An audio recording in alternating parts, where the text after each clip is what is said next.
Here, 3 reasons. Check that. Is to build strategic alliances so we can collaborate with each other and be a resource and get resources for our clients, to be educated in divorce-specific topics, and so we can better understand our clients in a holistic way, and to build our professional and business development. Okay, we have only Mia here, and we know she's from San Antonio, just checking in to see how we're running things.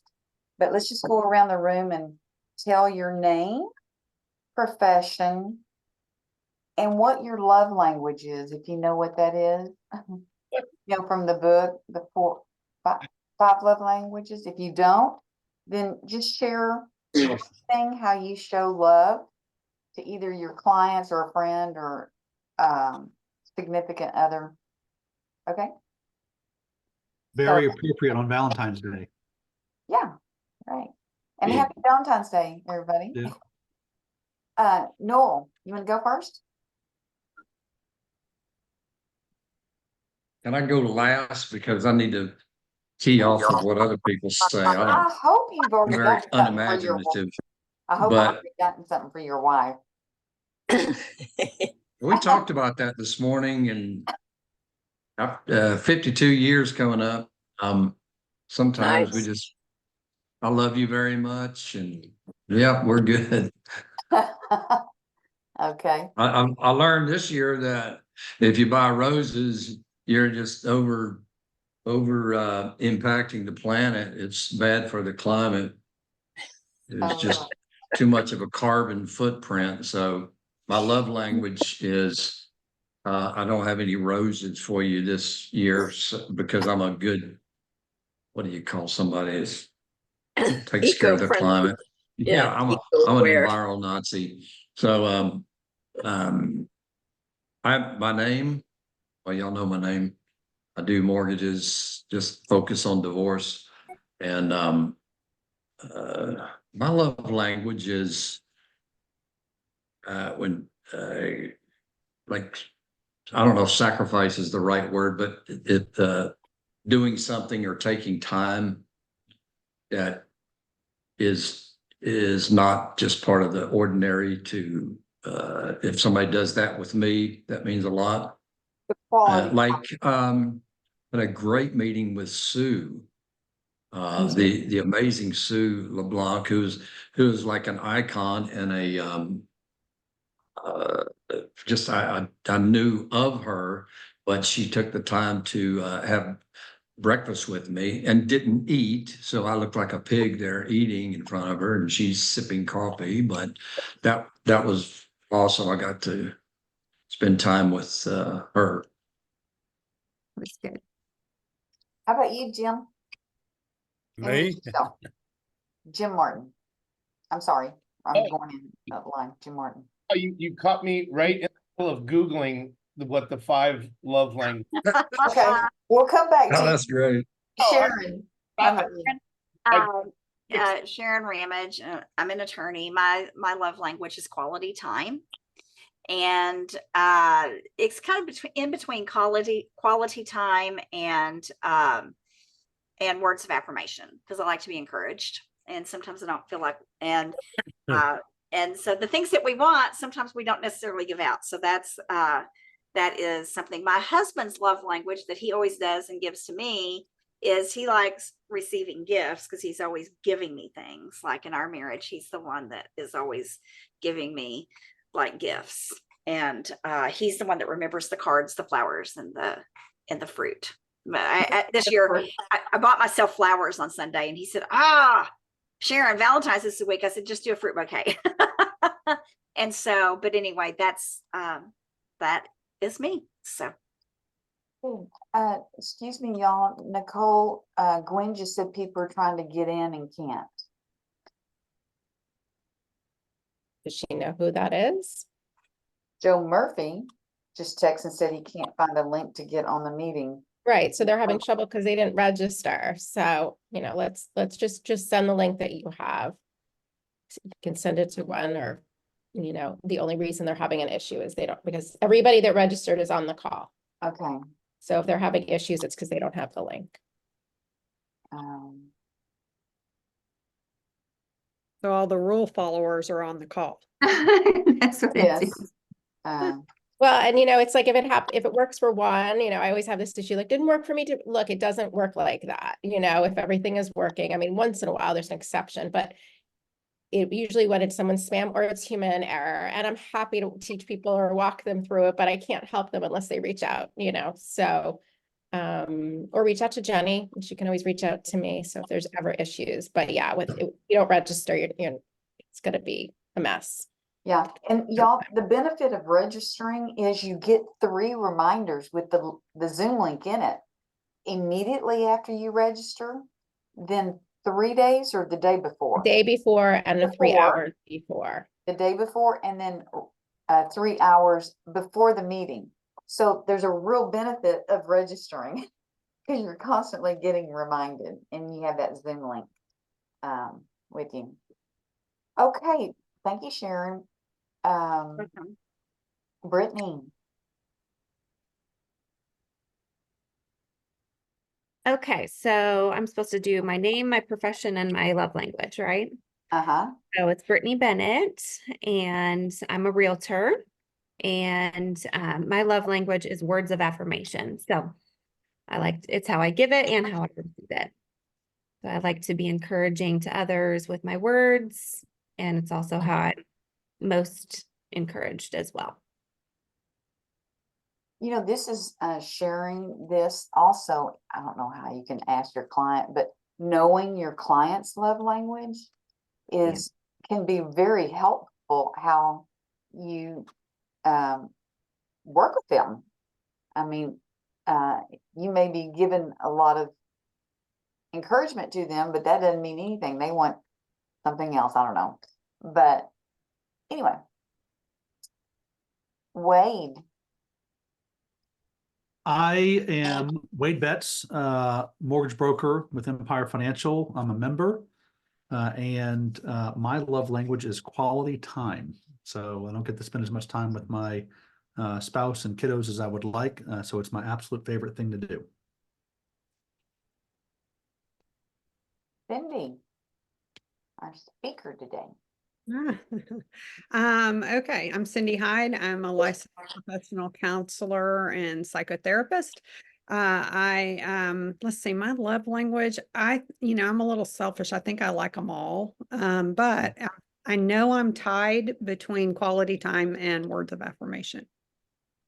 Guy right up Davenport, who's got 5 stars from everybody. And he's Hey, y'all, the ones that came in later, would you go in and change your name? And we're going to do this every month. So if you can, as soon as you log in, put member or guest before your name, and then your name, and then your profession.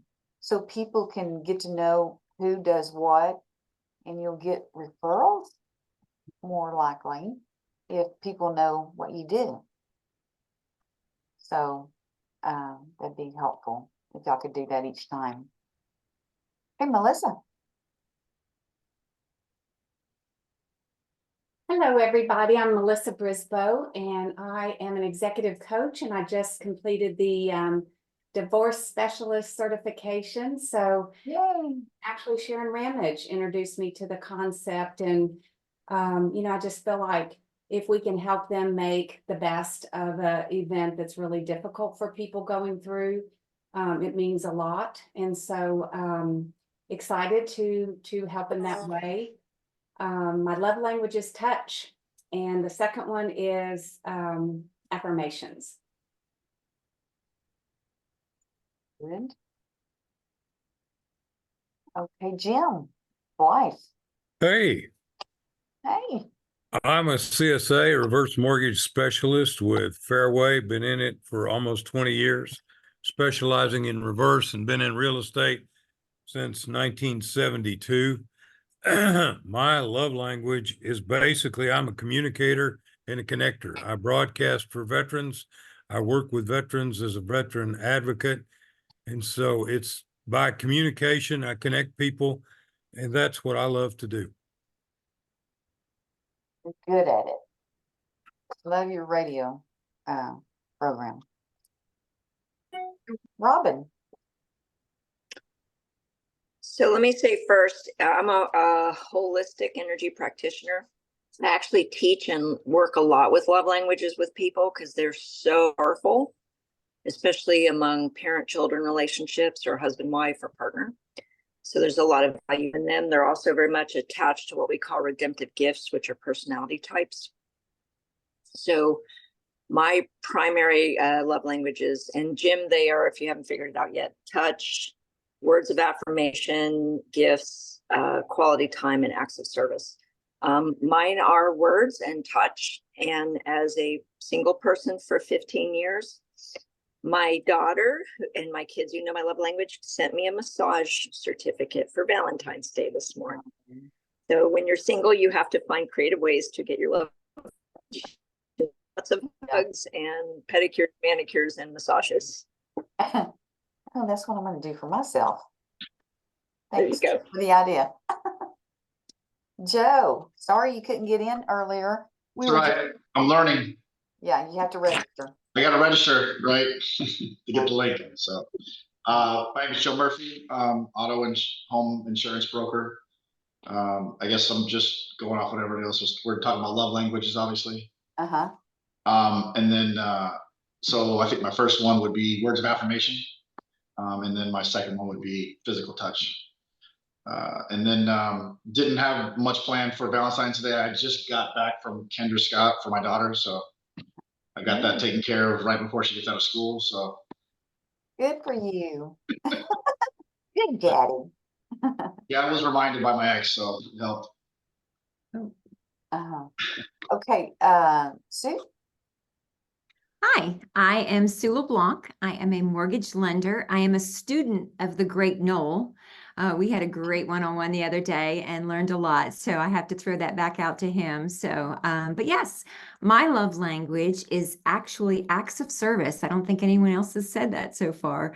I love when my husband does things around the house without me asking. And so that's kind of nice. But yep, that's a little bit about me.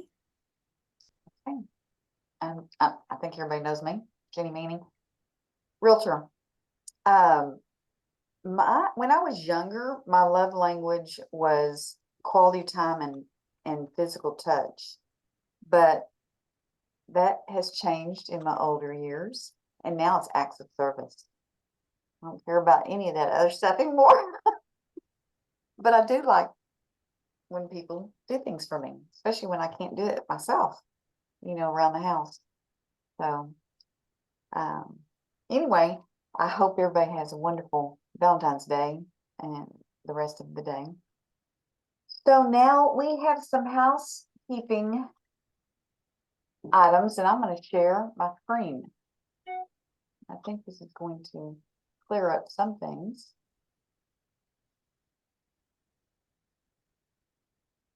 First of all, our networking meeting is get a piece of paper and a pencil, y'all. We need to write some notes down, and then you'll want to write some notes after we hear Cindy, or while we're hearing Cindy talk. But don't forget, our networking event is always the fourth Thursday. It's February 22nd, and it will be at Fizz. Have anybody been to Fizz before? Going there tonight. Oh, okay. Well, it's on the tollway, right there at Parker in the tollway. It's a fun little place to go. So write that down. Next month, our speaker is Noel, and he's going to be talking to us about a definitive guide to qualifying before and after divorce. And y'all, if you ever forget where to go to register, if you'll go up here, do you see this, my bar up here? Surviving, do you see this? Can y'all see that? Yes. You can. Okay, go to survivingdivorces.com, and then about us, go down to NAD professional member benefits. This is where all the events are. Every month, everything. So you'll click on this. And that takes you straight to the page you need to register. See? That does take you to the NADP page, and just so that people understand, if you're having an issue on Jenny's site, you can go straight to your chapter page on the NADP website, Jenny. You know, it might make things a little easier for people. Do you want to show them where that is, or do you want me to show them? I don't even know how to get there. Chapter. Yeah, go to There's your a lot chapter. more- Everybody there's a should know lot- the page. There's a lot more clicks going this way. That's why I have done Well, it the other way. it shouldn't be, because if you go to the top, you can put in DFW right in the search. So it's not Oh. that many clicks, you I know. did not know that. DFW.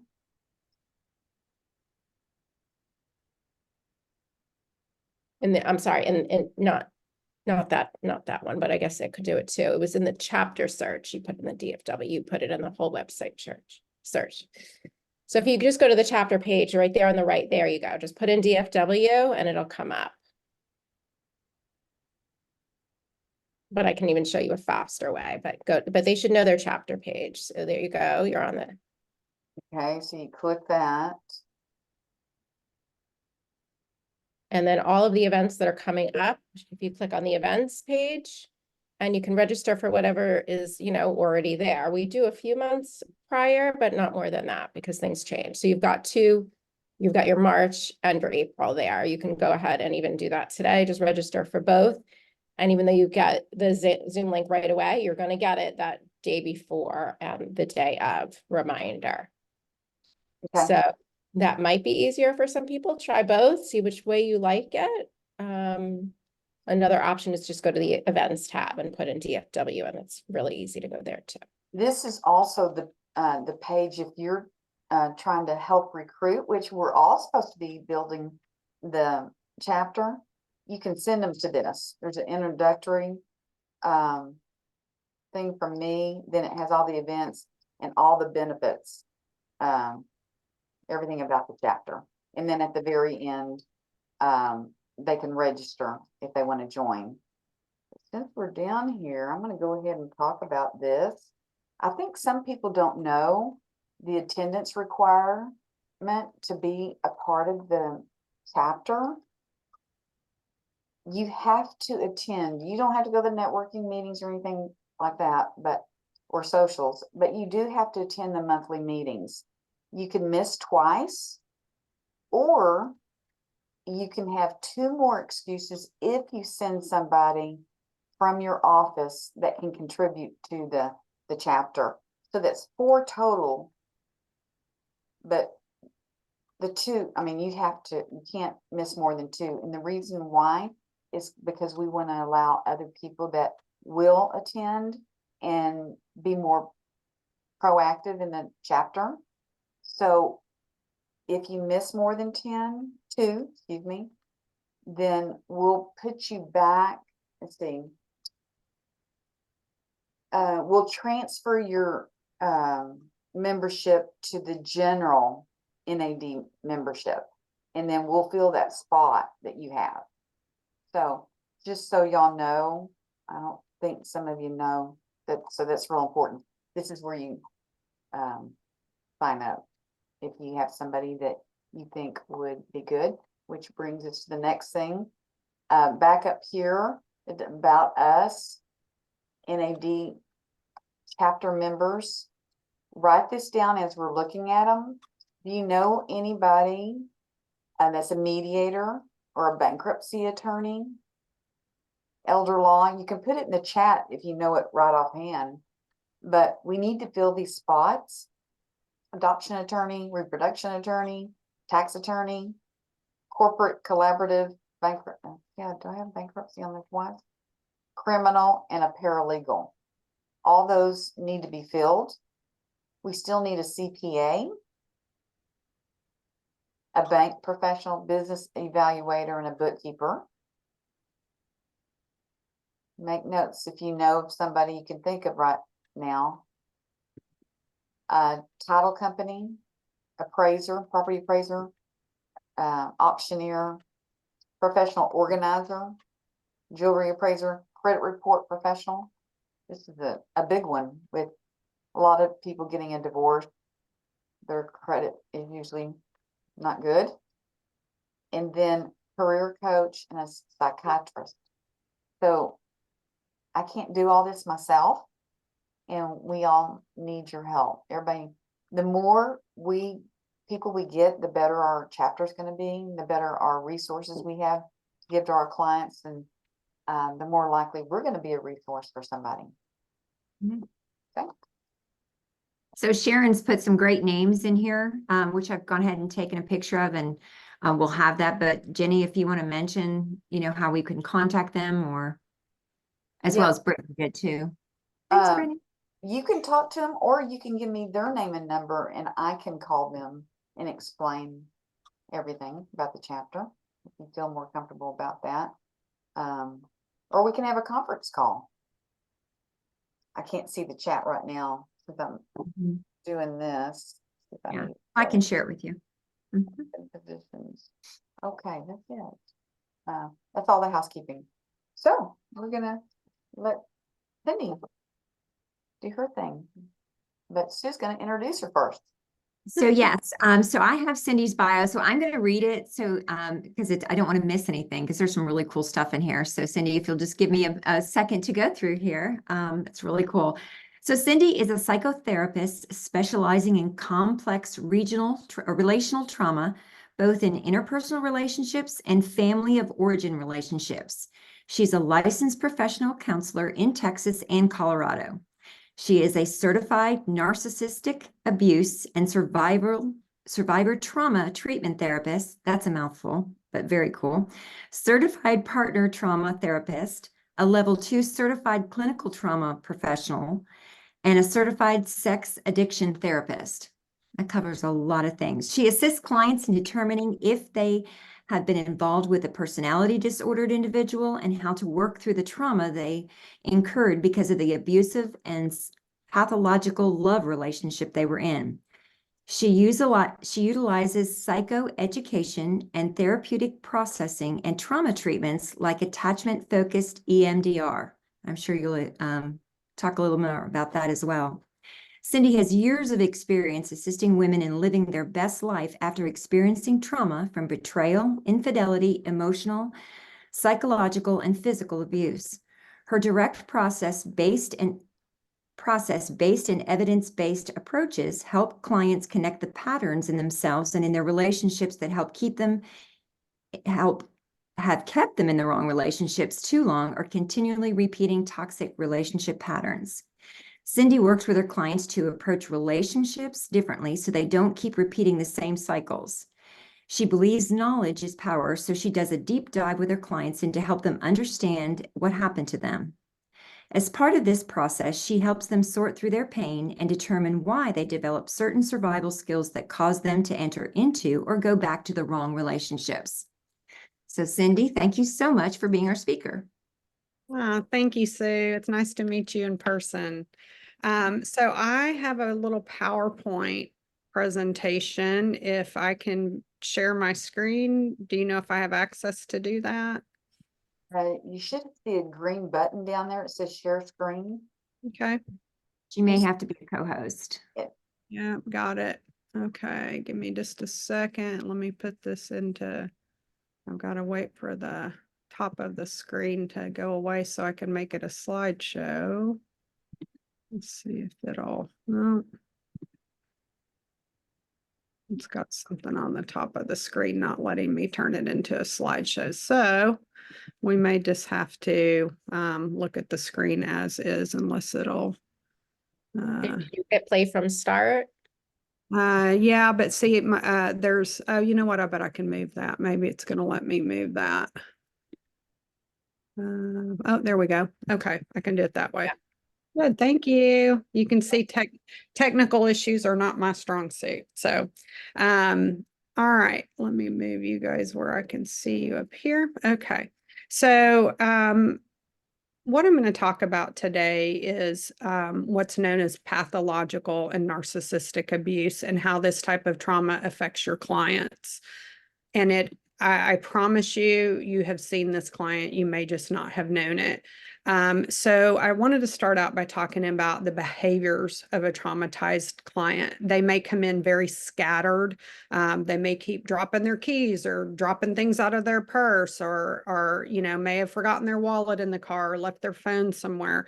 So they can present very scattered.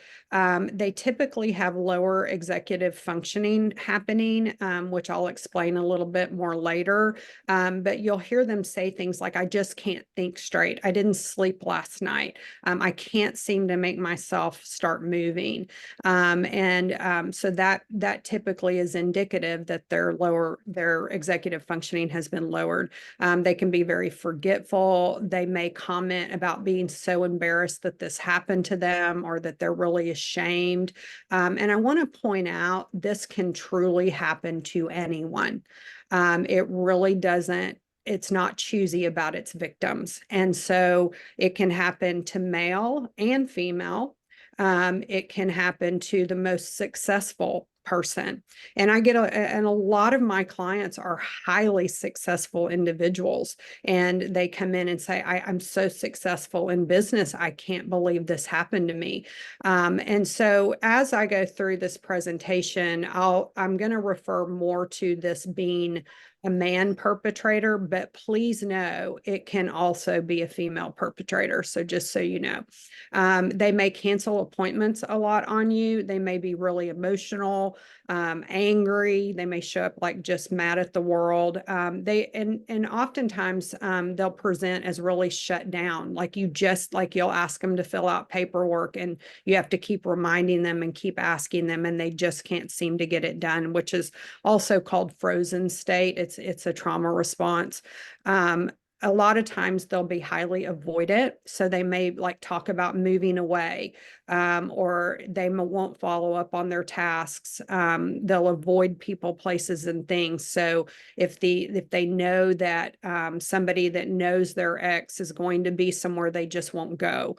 And so avoidance is a high PTSD response. And so you may see some of that.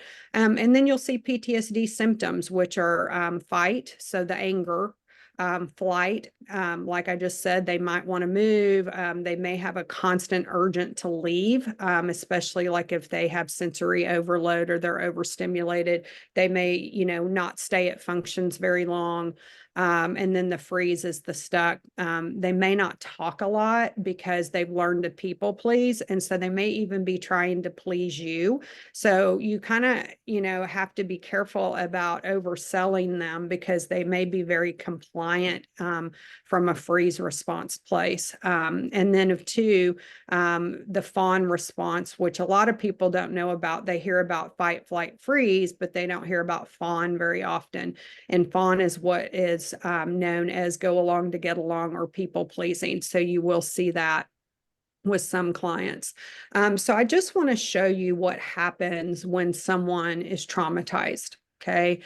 So when someone's traumatized, and this is just one trauma. So if they have complex, which means more than one, which is a lot of the clients that I see, they're going to have a lot of things going on. They're going to have intrusive thoughts. They're going to have a high startle response. They may look really jumpy.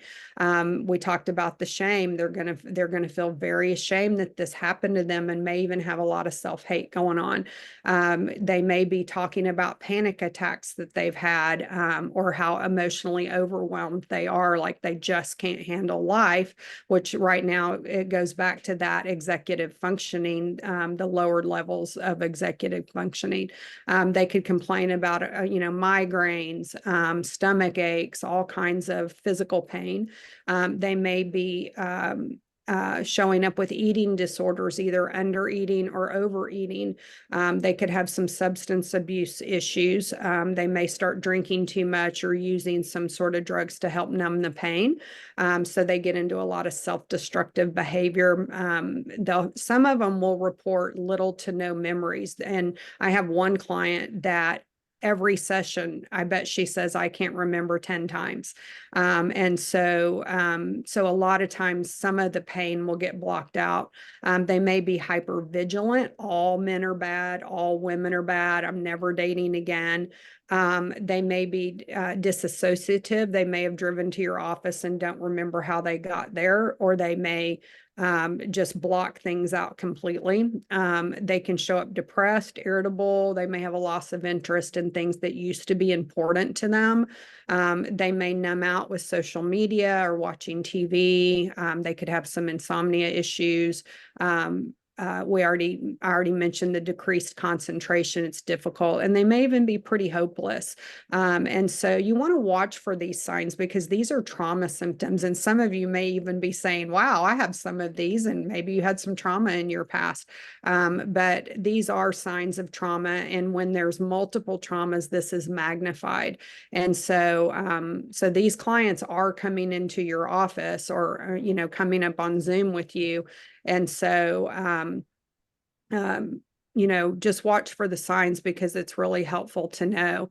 So one of the things I want to talk about is that, you know, the world is, you know, talking about a narcissist, right? And so you hear it everywhere. It doesn't matter what field you're in, somebody's going to come in and say, I've been with a narcissist. Okay.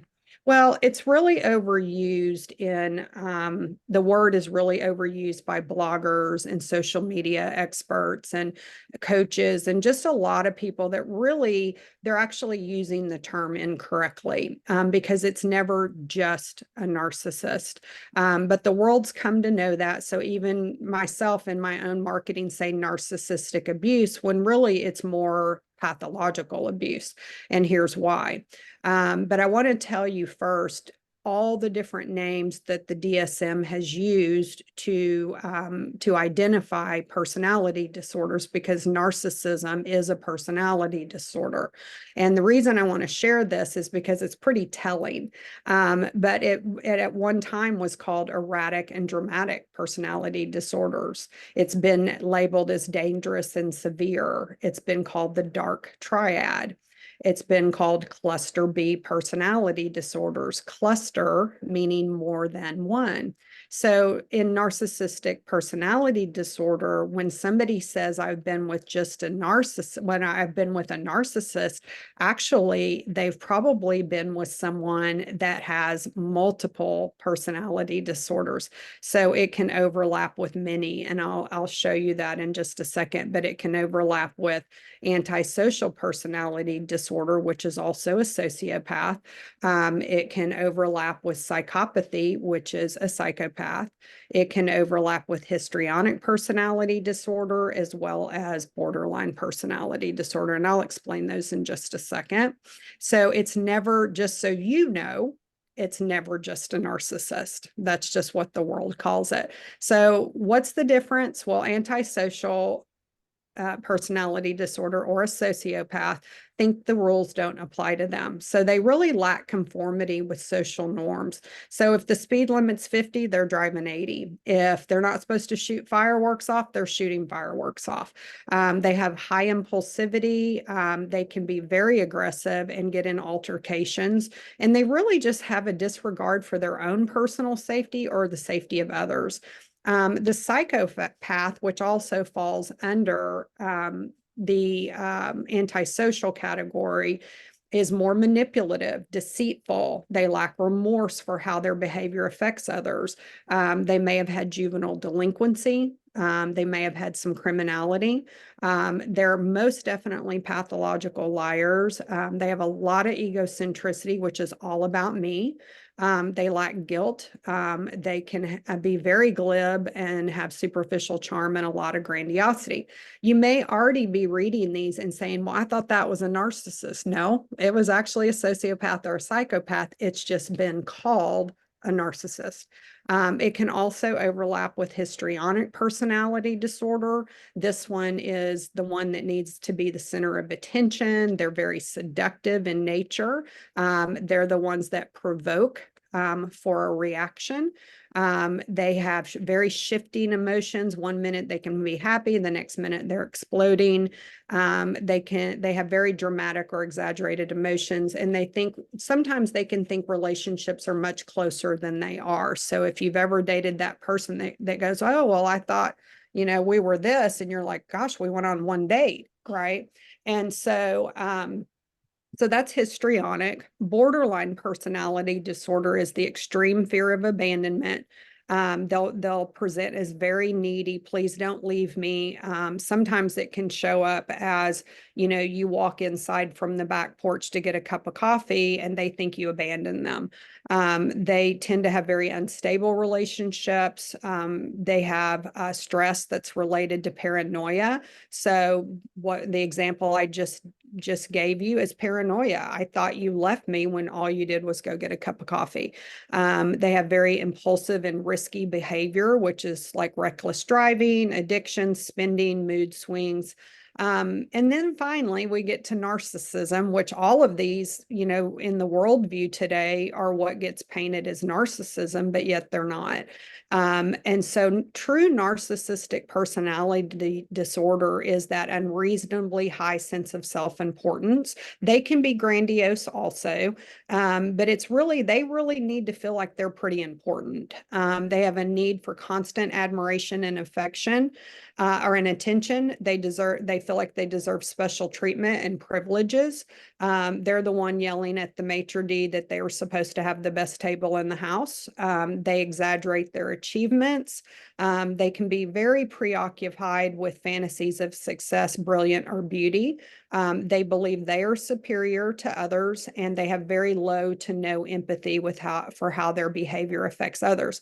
So I just wanted to share this with you so you could see that most of the time your clients have been abused in multiple different ways, and not by just a narcissist, but by somebody with true pathology, which are anything that falls under this. Most of my clients that come in, I do assessments with my clients. While I can't diagnose their partner, I can do assessments to see what they've experienced. And most of the time, it's 3 or more of these that they have endured. And so some of the ways they get abused are psychologically, emotionally, verbally, financially, legally. It can include physical and sexual assaults. They get abused a lot by our court system, by attorneys, by therapists, by churches, by pastors, and many professions, and often unknowingly, because they don't recognize what they're looking at, and they don't know the signs of this type of abuse. And so the abuse that these clients have experienced, this is the short list, and it's a very short list. I'm just going to say that. But they've experienced what I call a nice, mean cocktail. So one minute the person is really nice and loving and kind and wonderful, and the next minute they're the devil. And so, and that goes on throughout the relationship. So they'll be really awful and then they'll be really nice. And so, and that's the same exact technique that a cult leader uses and traffickers use to seduce their victims. And so what happens in the brain to the victim is it creates what's called cognitive dissonance. And so the brain goes, he's good, he's bad. She's good, she's bad. I love him, I loathe him. And it doesn't know the difference. And so it's constantly doing this. And so that's why many victims go back repeatedly, or think even if they've gotten away, they might think they still want this person back. Right. And so that's how that happens, because their brain is truly playing tricks on them. The other thing that can happen is gaslighting, and a lot of victims experience a great deal of this, and that's where the perpetrator changes the victim's reality. So they may accuse the victim of cheating, but yet they're the one cheating. And so it's a what's true and what's not true that goes on with the victim. Blame shifting happens. So the perpetrator's bad behavior is all the victim's fault. And so they're always blamed for the bad behavior. Cheating and betrayal, which just adds additional trauma and PTSD to the victim. Anger and rage, most of the clients walk on eggshells and live in fear. They are manipulated with love bombing. Most of the time when the perpetrator is using love bombing or the nice, they're only doing it in a manipulative way to gain compliance of the victim. Most of the time they're counter-parented. The children are turned against the safe parent. And a lot of times they're very financially abused. Some of my clients haven't seen or had access to money most of their marriages or most of their relationship. And so, so you have to, ask questions to know what your client is experiencing. So, give me 1 second. Okay. So it's important to know the following about your client. Your client may not be emotionally or physically safe. They may not be at full executive functioning. So they are going to need your help. And so know where your local safe houses are. There are some because they have no financial resources that need to get away and can't get on their feet because they don't have access to money. And so know where your local safe houses are. There is Hope's Door in Plano has several locations, so they're a good resource. There's a lot of other ones, but know where they are. Many personality disordered individuals stalk and threaten the safety of the victim and their children. So just for your own safety, you need to know if they're in danger, because that could put you in danger too. Sometimes they will try to stop people trying to help them. So just know that you want to be safe about that. Know where to send them for proper therapy and for true trauma treatment. Okay, so Sue mentioned earlier that I do what's called attachment focused EMDR, which uses eye movements to overwrite trauma. I also use a therapy called accelerated resolution therapy, which is much faster than EMDR. And it also does the same thing. And both of them will override the trauma and the PTSD symptoms so that the client can move on with their life and not have the repercussions of being in an abusive situation. And then also someone who understands pathological love relationships, because these relationships, because of the cognitive dissonance, the brain shifting all of the time, are very addictive. And so because of that, the survivor, like I said earlier, may go back a lot. And so they need to the client needs to understand what happened to them and why it happened and what these people are capable of. And so there's very few in Texas that have those certifications. I do, and another person in my practice does.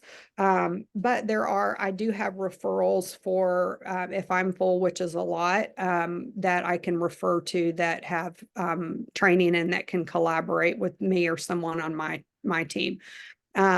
Couples therapy is usually not recommended. And the reason for that is because the victim can get further abused in therapy by the personality disordered person, especially if the couples therapist doesn't recognize the personality disorder. And it happens, y'all, it happens all the time.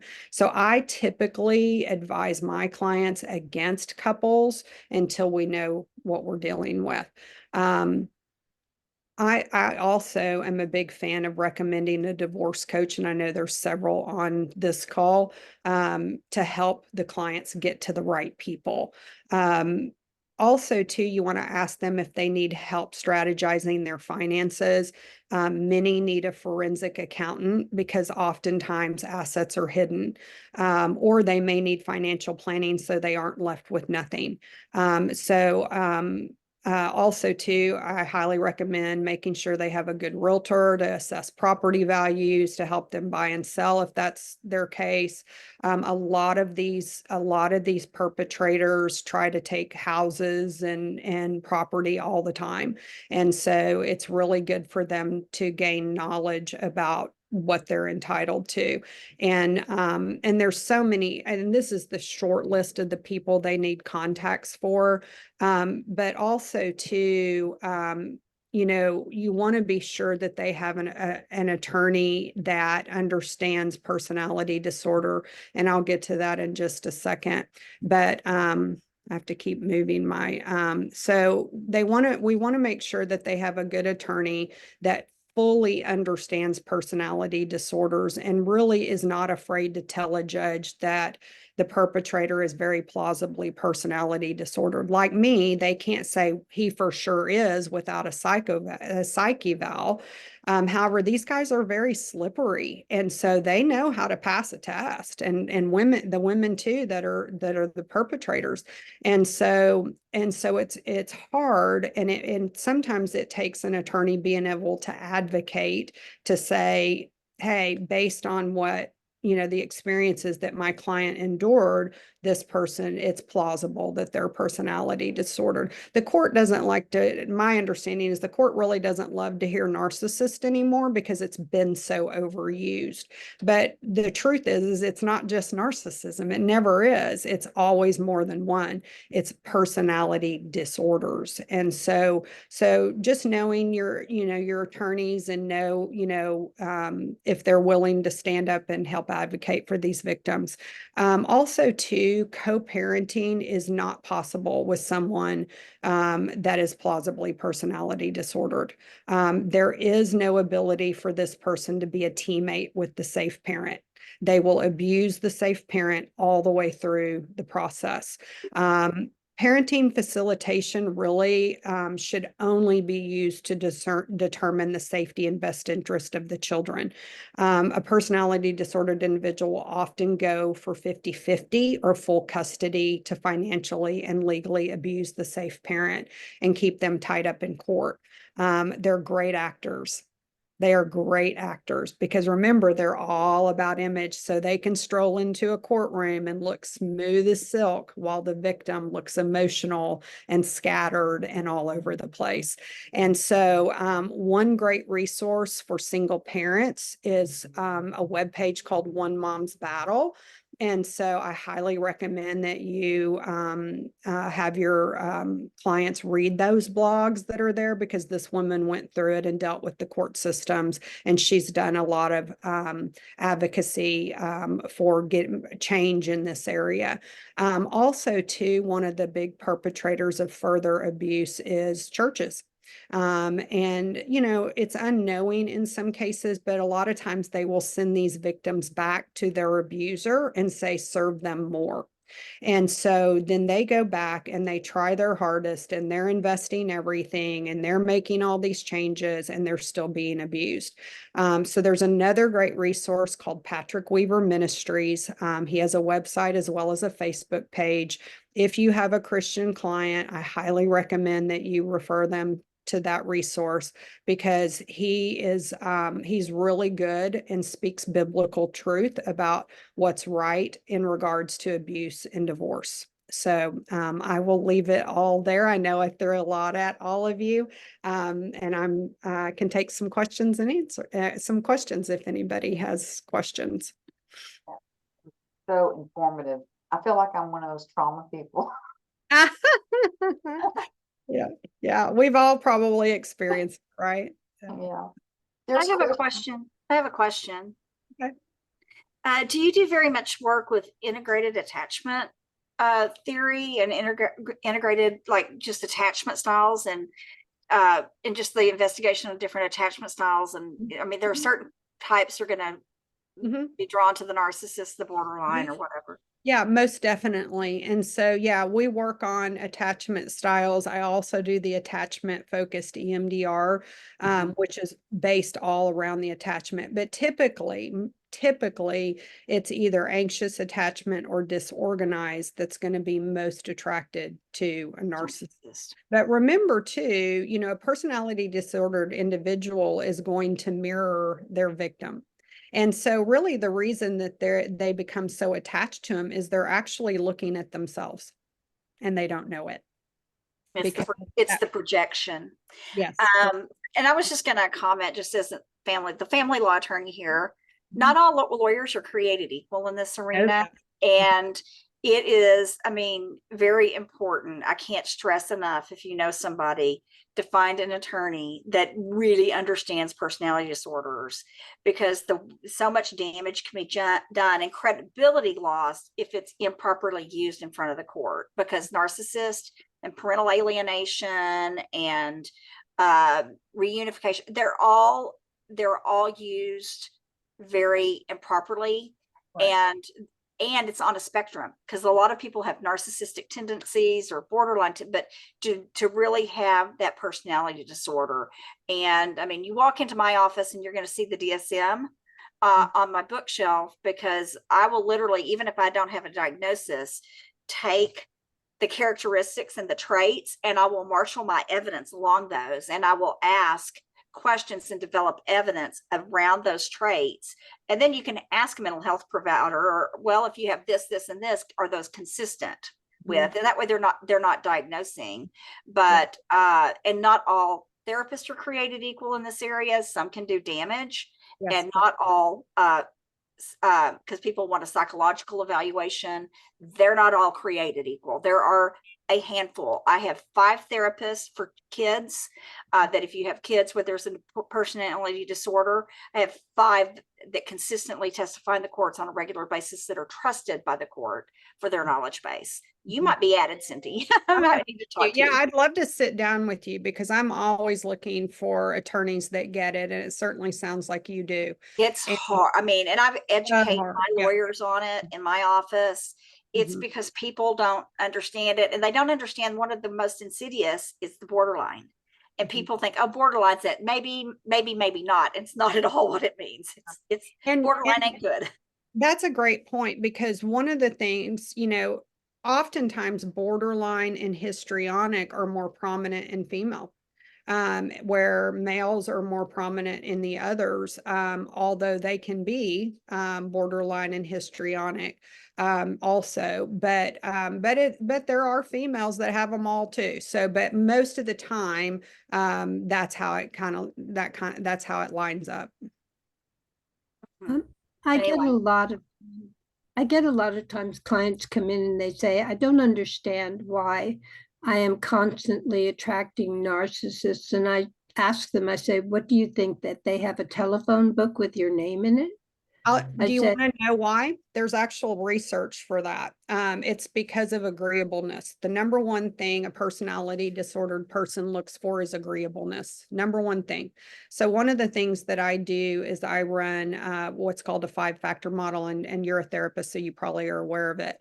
But under the agreeableness is high trustworthiness, high empathy, high loyalty, all of those things. Most of my clients that come in that continually attract, they usually score very high in that. The other place that a personality disordered person will look is they'll look for conscientiousness traits, which include successful, ambitious, driven, all of those things, right? And so they want that person because they know that person very likely has high perfectionism and a fear of failure. And so they know that person, no matter how bad the behavior is, they don't want to fail, and they'll keep trying. And so those are the 2 main categories they look for, is agreeableness and conscientiousness. And so if you give your clients the 5-factor model, see where they score in those 2 categories, and I bet you it's high. And that's why they have the target on their back. And so part of the work that we do in the pathology work is to get them to move the conscientiousness traits in front of the agreeableness traits with boundaries, because they look for boundaryless people. They tend to attach themselves to strong therapists too. If the therapist will call them on their stuff, you almost have to like disappear in order to make them go away. Yeah, they can. And most of the time what I've noticed, like I don't work with couples for the reason of abuse, right? I don't want my clients getting abused in that process. But a lot of the times when they report that their husband has gone to therapy, or spouse or partner or whatever, or the female partner, they've gone to therapy either individually or as a couple, they usually go once or twice and never go back if the therapist gets close to the truth. So I've seen that a lot as well. There's other questions in the chat box, Cindy.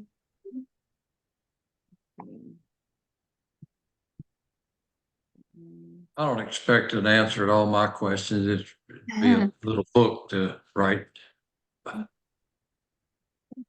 So the DSM is Diagnostical Statistical Manual. It's what therapists, psychologists, psychiatrists use to diagnose. And so for personality disordered individuals, it has very specific criteria of what they must qualify for in order to be diagnosed. Okay, so like I can't diagnose a partner, but I can give an assessment to the victim to see what behaviors they experienced, and I can make an educated guess without a diagnosis. But that's what the manual's for. And you know, the attorney that just spoke a minute ago, she has one in her office because in what they do in family law, they need to know what diagnoses are plausible.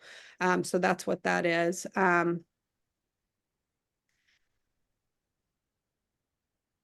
So what is the secret to reading people, finding out what their love language is without asking them? So yeah, a lot of times people speak their own language. So if they like gifts, they're going to give gifts. If they like words of affirmation, they're going to give words of affirmation, right? And so it's actually not difficult to be able to tell.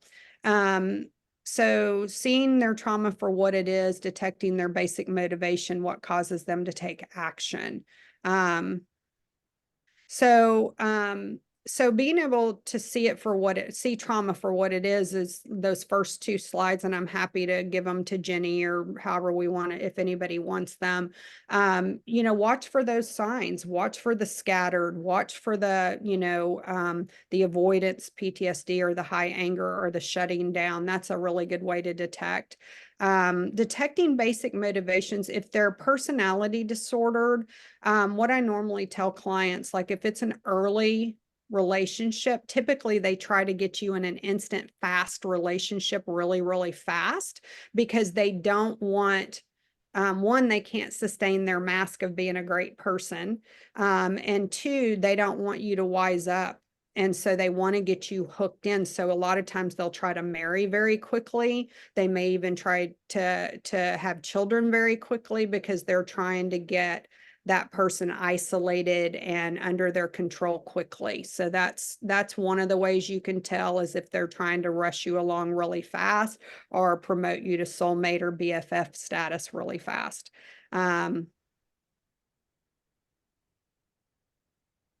And so, you know, phrases when, okay, somebody's asking about, you know, how can you calm someone and help them feel accepted and transmit a sense of security, that everything's going to be okay.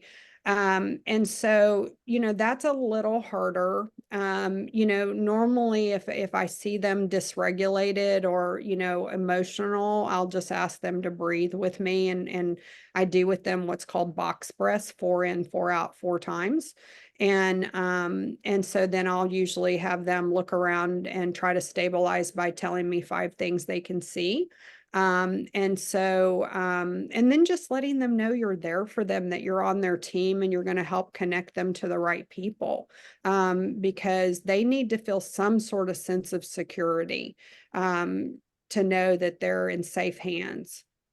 And some of them are, like I said, really hypervigilant, like they don't trust anybody. And so, you know, gaining their trust may take a little time, especially if you're on the finance end of it.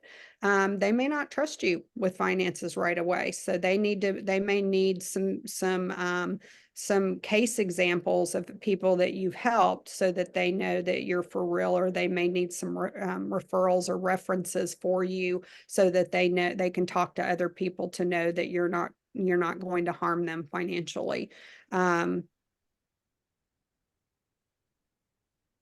Yeah, and yeah, it is, the communications are dependent on their psychosocial well-being, as well. Yeah, I mean, and you know, you have to take everything into consideration with this particular client.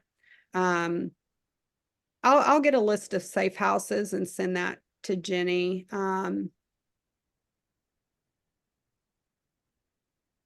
Yeah, so the question is can a traumatized person follow instructions?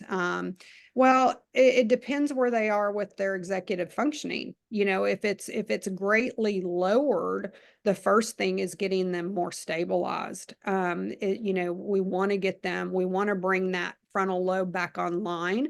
And so doing what I just said, the box breaths, having them look around 5 things they can see, to just get them stabilized in the moment. And then, but you may be having to help them fill out a form because they may be, so all over the place, they need help. And so, if you notice that, just offer to help, hey, we could do a Zoom and we could fill this out together, if you need help with it. Because yeah, they really are in a fog. And so you just have to be aware that they might need a little extra assistance.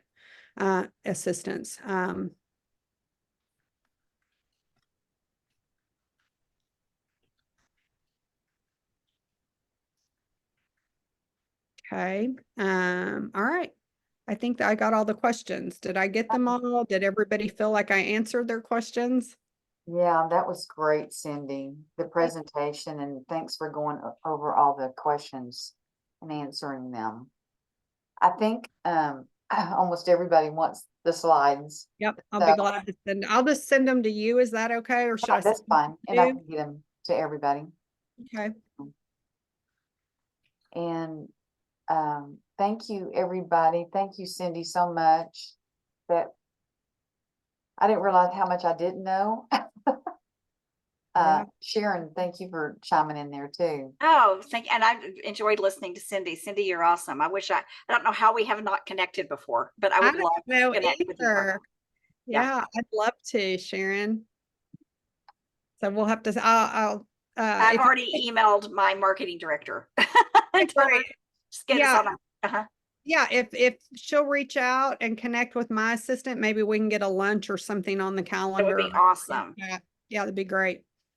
And that's why we have these meetings. This is exactly what this is about. So I'm glad that people are getting to connect here. Well, thank you, y'all. Enjoy the rest of your day and share some love to everybody you come across. Okay.